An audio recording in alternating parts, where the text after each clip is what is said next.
Baik, kali ini saya mau merangkai puli sekunder milik Mio Sporty. Ini adalah puli. Kalau yang ini dinamakan puli sliding shaft fixed. Kalau yang ini sliding shaft. Oke. Kalau ini bagian ini namanya set secondary. Ini Persivity. Dan ini adalah mangkok kopling. Kebetulan saya mau ganti ini, yang tadi bekasnya diameternya udah berkurang, jadi biasanya timbul slip. Kalau enggak slip, pada RPM bawah terasa tersendat, tenaganya jadi berkurang. Biasanya karena permukaan sini sudah aus atau tidak rata lagi. Sekarang kita mulai untuk rangkai kembali. Ini caranya seperti ini. Kita masukin seperti ini. Ini ada 3 buah lubang pin. Dan ini pinnya.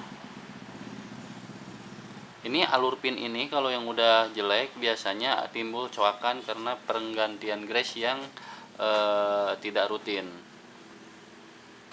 Jadi biasanya tenaga tertahan sebentar, lalu ada lagi gitu. Biasanya pas RPM mau tengah-tengah, tergantung kebanyakan kita jalan. Kalau di putaran tinggi kan di sini. Nah, di sini. Nah, biasanya timbul coakan di area sini. Kalau nggak di bawah, kalau nggak di tengah. Karena pemakaian rata-rata kalau di perkotaan sih 40-60, paling cepat juga itu 80, tapi kebanyakan di 60. Ini pinnya kita pasang. Ini pinnya juga harus dalam keadaan bagus. Biasanya kalau yang udah kena itu bagian sini tuh oblak, bagian sini tuh ininya nggak diam. Jadi itu lumayan juga itu memperbaikinya. Biasanya harus diganti sebelah sininya.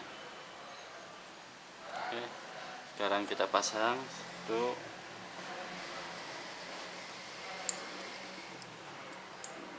Dua, tiga.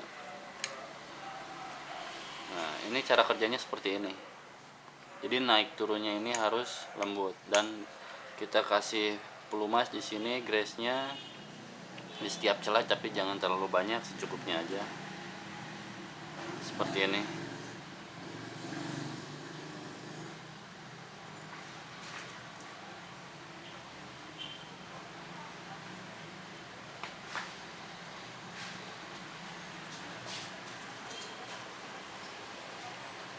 Ini dipastikan sealnya harus dalam keadaan, ini sealnya harus dalam keadaan baik. Ini juga seal yang sebelah sini, seal yang di dalam harus dalam keadaan bagus, karena kalau tidak bisa terjadi kebocoran.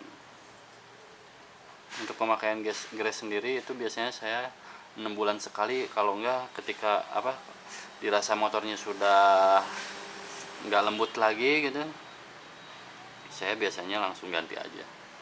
Berhubung di rumah saya punya kunci-kunci sendiri, jadi tinggal bongkar sendiri aja.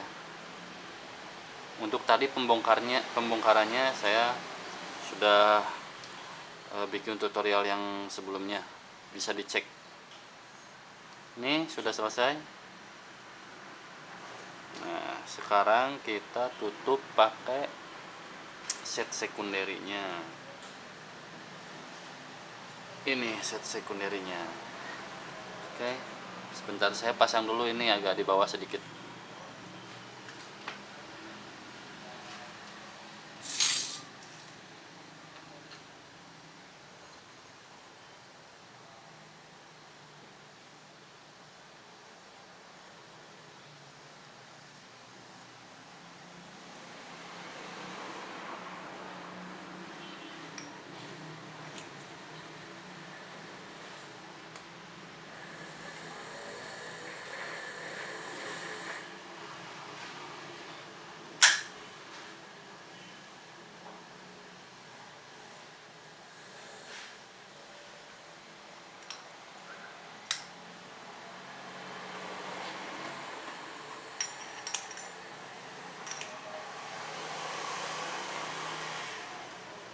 Sip, sekarang sudah terpasang.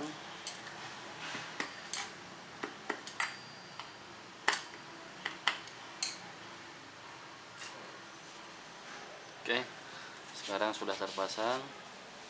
Ini harus rajin-rajin dilap karena tidak boleh ada permukaan puli terkena oli atau stemplet atau grease, nanti bisa timbul selip.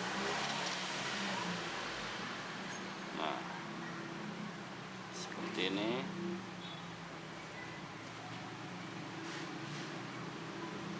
Sekarang kita tinggal pasang per CVT.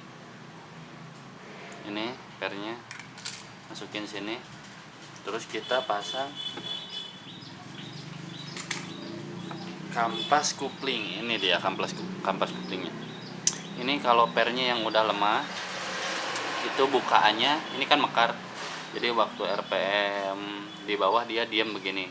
Nanti kalau sudah RPM-nya agak tinggi, biasanya di 1000 atau 1500 dia mekar dan nyentuh mangkok kupling yang tadi. Dan ini di dalam sini kebetulan saya tidak bongkar karena kemarin habis dibersihin juga. Ini di dalam sini ada yang namanya seperti seal 3 buah di sini. Itu kalau udah jelek itu timbul bunyi berisik. Dan ini saya sengaja bikin alur supaya lebih mencengkram aja gitu.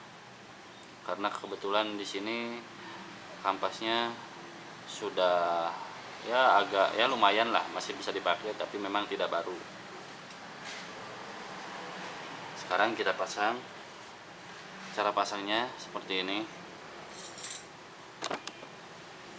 Ini seperti ini, masukin ke sini. Ditekan. Terus pakai ini nekannya maksudnya ngencenginnya harus pakai kunci khusus ini 39 kuncinya. Nah, pakai kunci ini harus agak diinjak karena kalau nggak begini bisa loncat. Kita masukin dulu.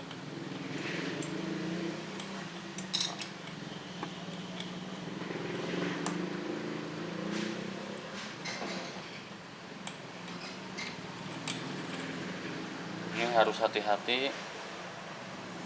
Nah, ini sudah lumayan. Nah, ini sudah, tinggal ngencingin. Gak boleh miring untuk masangin baut seperti ini karena bisa merusak deratnya. Nah, seperti ini. Kita kencingin dulu sebentar. Bisa agak dipukul.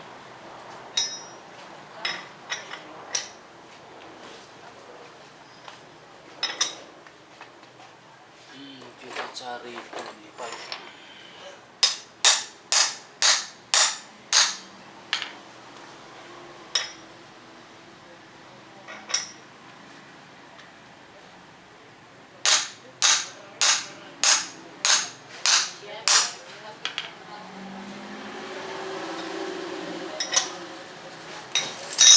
Sip.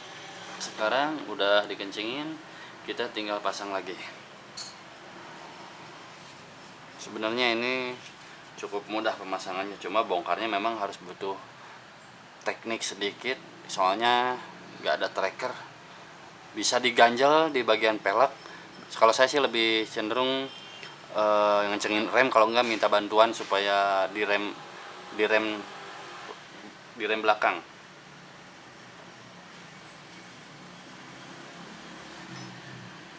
Ini tinggal masukin aja sini. Sebentar. Ini pulinya nggak boleh kena grease. Bersihin pakai tisu. Dilap aja pakai lap yang bersih, berhubung lapnya pada kotor jadi pakai tisu aja. Oke, sekarang kita tinggal pasang dan rakit kembali. Nah, ini yang sudah saya hamplas, kebetulan tadi ada banyak kotoran, jadi perlu sedikit penghamplasan. Pakai hamplas yang paling lembut, tidak boleh pakai hamplas kasar.